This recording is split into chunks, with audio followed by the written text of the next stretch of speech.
qui me permet de décrocher et très rapidement. C'est le deuxième amour de ma vie.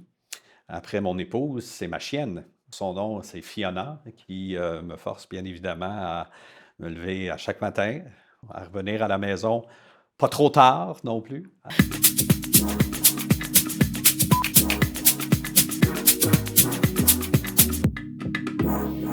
Alors bonjour, mon nom est Stéphane Beaulac, je suis professeur de carrière en droit constitutionnel, droit international à l'Université de Montréal depuis plus de 20 ans et je pratique aussi le droit à titre d'avocat conseil depuis une demi-douzaine d'années environ.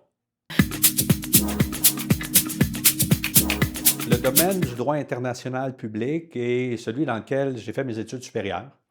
Donc, j'ai écrit une thèse. C'était bien normal d'enchaîner avec une spécialisation dans la recherche universitaire dans les mêmes domaines, quoique les deux, je dirais, sujets plus précis qui m'intéressent sont ces questions d'utilisation du droit international en droit interne qui chevauchent à la fois le droit international et le droit constitutionnel. Et l'autre, incidemment, qui chevauche également constitutionnel et international, qui est le droit à l'autodétermination des peuples, les principes relatifs à la tenue de référendums.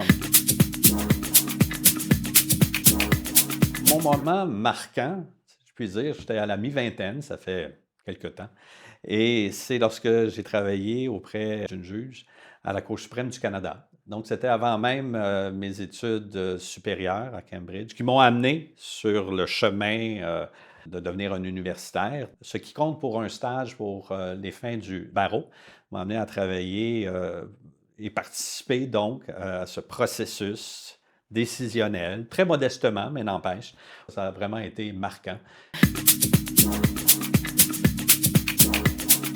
En termes de défis, je dirais la chose suivante. Je viens d'un milieu rural. Je suis un farm boy, de père agriculteur, de mère institutrice d'école, comme on appelait à l'époque, mais qui m'a donné quand même le goût de poursuivre des études universitaires.